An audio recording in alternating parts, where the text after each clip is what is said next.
Kumakain ba ang lahat ng ganito? Pipino, masarap po yan. Halika, gawin nating salad. Siyempre, balatan muna natin, hugasan natin ang ayos yan bago natin binalatan. Peeler na lang ang ginamit ko para mas mabilis.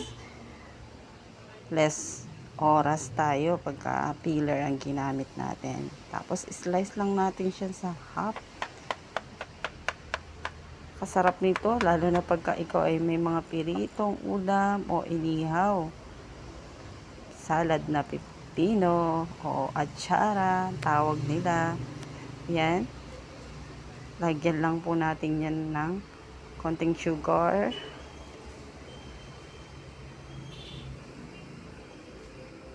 Depende po yan sa inyong panglasa. Siyempre, pepper. Hindi pwedeng mawala ang black pepper. Konting salt.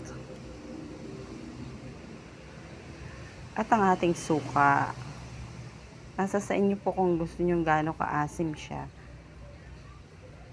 At maglagay din tayo ng konting pinitpit na bawang. At saka natin ay mekos-mekos. Sarap po niyan. Salad o atsara na pipino ang tawag nila. Masarap din po siya na salad rin lang. Lalagyan mo ng dressing. O ayan, ready na. Tara, kain tayo.